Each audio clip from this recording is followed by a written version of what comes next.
reason that I started Fair Knowledge actually was because I was working very hard in my chosen sector, which was education and entrepreneurship for a long time in the government sector. And then when I moved into TV and media and I was doing my master's in international trade, it was very hard for me to make films about international trade because other people looked at me in England and they said, "Oh, wonderful, we're going to make a film now about forced marriage." And I thought, hold on a minute, but that's not my expertise, that's not my sector. Why have I been reduced to my biology? I'm interested in international trade. I want to make a film about international trade. I met black male filmmakers. They said the same thing to me. They said to me, "Jobeda, everybody wants us to make films about gun crime. I've never seen a gun in my life." You know, and these may be people who are educated at Oxford and, you know, good universities, but they're reduced to, you are a minority, so you only talk about minority issues. So then I realised it wasn't just me, it was everybody. So that's why it was a very, very personal motivation for me to ensure that regardless of whatever background you're coming from, you can talk about and be a leader in any subject, any arena, any domain that you choose. One of the main things that Fair Knowledge does is this format called the Cine Forum.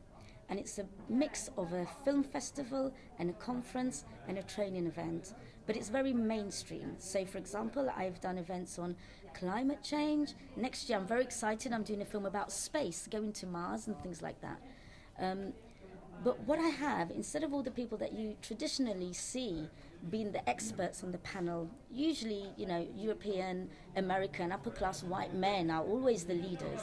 I'm going to have people from many, many different backgrounds.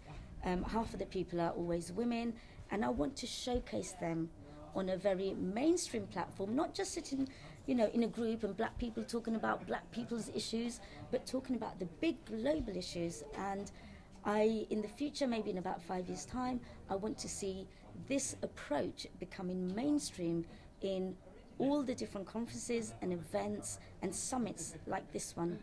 That's the dream. I think there are two main pieces of advice that I have for young people. One of those is that when you're an entrepreneur, even especially actually if you're a social entrepreneur and you want to change the world, you have to remember that people buy people. Yes, so they like your idea, they like your products, but mainly they have to like you. So always remember to allow your personality to come through, because that's what is going to engage people in your idea and what you want to achieve. That's very important. And the second thing is that you must really believe.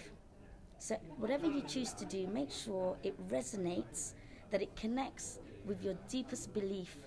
And if people can see that, if they can see that you really believe in what you're doing, then you are most likely to get the support and the connections that you need.